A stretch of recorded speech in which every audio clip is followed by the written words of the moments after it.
In a class of 50 students, 18 take chorus, 26 take band, and 2 take both chorus and band. As you can see, I've labeled my sections there, my two sets, and we're going to start with the intersection. 2 students take both chorus and band. Those 2 students will go there. Now, if you consider just the chorus bubble, we need to have a total of 18 people in there, and there's already 2 people in there. So you have to make an adjustment to this total number so that you have a total of 18 people in the chorus bubble. So that means there's 16 people who are taking only chorus and 2 people who are taking chorus and band, for a total of 18 people who are taking chorus. You have to do something just like it for band, because we want to end up with a total of 26 band takers.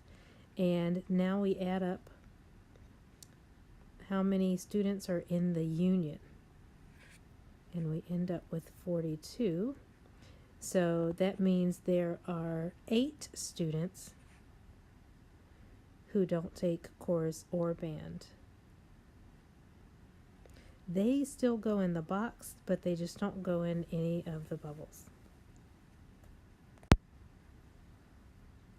In this example, we're told that there's a class of 38 students, 24 students like math, 17 students like English, and 8 students don't like math or English. Those 8 students go outside of the bubbles. And we have to figure out how many students like both math and English.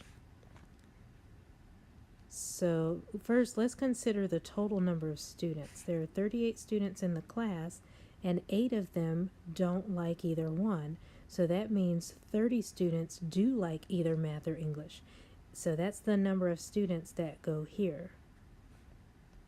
But if I add together the math likers and the English likers, 24 plus 17 is equal to 41. But that's bigger than 30. So that means we have counted some people twice. The number of people we counted twice must like both subjects, because we counted them as a math liker and we counted them as an English liker. So there must be 11 students who like both. That's the answer to our question, but let's keep going with the Venn diagram. If we make adjustments to our number of math likers, then we see that there are 13 other students that like only math. We still have a total of 24 students in the math bubble, and likewise we want to do the same thing for English. There must be 6 students who only like English. And that's how you fill in a Venn diagram.